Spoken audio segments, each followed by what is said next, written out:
The world of 1914, a time of modern technology, culture, and fashion. Truly the height of civilization. Let's have a war. Everyone knew a big war was coming. France wanted some stuff back that Germany had taken from it. Germany wanted to take more of everyone's stuff, and they were building a big sexy navy that was making the British uncomfortable. These two empires thought they were really cool, but lots of different people who lived there didn't think it was so cool.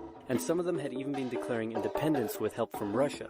Everyone was talking about each other behind each other's backs, throw in the fact that military technology had come a long way since the last major war, and suddenly everyone was pretty eager to beat each other up. In this area of Austria-Hungary live some Serbs and Bosnians who hated living in Austria-Hungary. So the Austro-Hungarian Archduke Franz Ferdinand goes there for a nice drive in an open-top car with his car's route published in advance.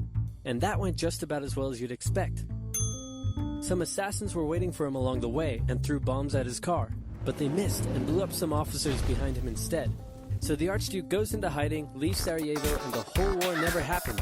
Except no, the Archduke doesn't leave, but instead goes back out in the open-top car to visit the injured officers in hospital. The driver takes a wrong turn and by sheer coincidence gets stuck beside one of the failed assassins, who shoots him.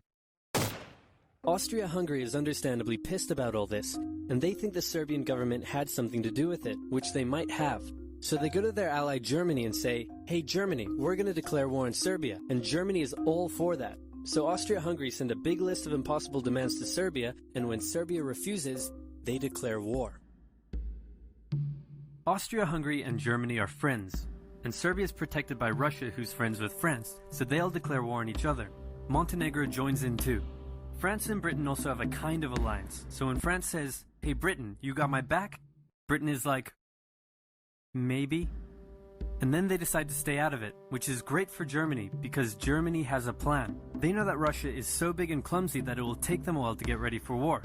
So with this guy in charge, Germany will send all its troops into France at lightning speed while Russia's getting ready, defeat France, then move all the troops to Russia and defeat Russia, and then we all speak German and eat Pfefferpottast every day. Just one problem. France has loads of forts and defenses along its German border, and Germany can't waste any time fighting them, so Germany decides to go around them, through Belgium. Belgium is neutral, but Germany wants to march 750,000 troops through it to get around France's defenses. They're hoping Belgium will just kind of sit down and shut up, but they don't. They fight back, and they're pretty good too, so they slow the Germans down. What's worse is that Britain shows up, and they're pretty pissed that Germany's invading neutral countries. So now Britain declares war on Germany. So Germany push on through Belgium and commit some atrocities along the way. They also wear spikes and sometimes skulls on the uniform. So if you're trying to not look like the bad guys, good job.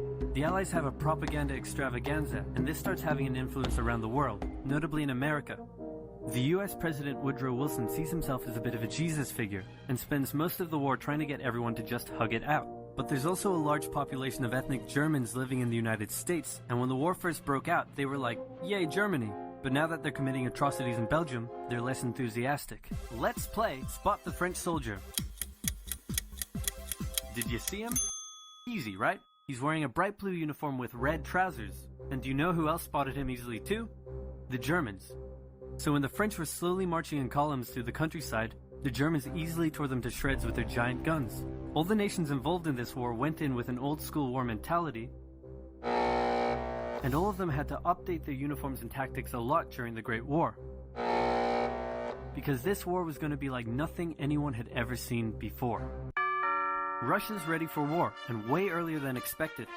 Hey Austria-Hungary, can you get on top of that? Oh yeah, sure, we've got this. Nope. So Germany has to send some troops back to the east to defend against the Russians. The chief of staff of the Austro-Hungarian army is this guy, and although he is handsome, he turns out not to be the best military strategist. Austria-Hungary constantly ignores Germany's advice, and then comes running back to Germany whenever they get in trouble. Austria-Hungary even gets its ass kicked by tiny Serbia, who repels all their invasion attempts at the start of the war. It's better news for Germany in the north though, where they almost completely wipe out the Russian Second Army. Back on the Western Front, the Germans continue advancing and are in sight of Paris. At this point, anyone would be forgiven for thinking the Germans were going to get that quick victory after all, but then things start to go wrong. The French commander-in-chief knew something had to be done, and he ordered his armies to stop retreating. In the resulting battle, a gap opened up in the German lines. If a gap opens up, the enemy can use it to flank you from the side and behind, so the German armies have to retreat. The Allies launch a counterattack, so the Germans dig into defensive positions. The Allies do the same. Then both sides move north, trying to outflank each other along the way. When they reach the sea, they're in a stalemate with trench systems running the whole way from the coast to Switzerland, the beginning of trench warfare on the Western Front. Here's how trench warfare works. Two opposing lines of trenches with no man's land in between. One side would pummel the other with hundreds of thousands of artillery shells, sometimes for days at a time. This had a huge psychological effect on the soldiers, leaving many shell-shocked. Then, the attacking troops would leave their trenches and rush across no man's land, a muddy wet mass of shell craters and barbed wire. The defending trench would unleash machine gun fire on the attackers, inflicting thousands of casualties. The attackers would send wave after wave until either they gave up or the opposing trench was finally overrun. There would be months of fighting and the deaths of thousands in order to gain a few meters or kilometers of land. Living in the trenches was hard work too.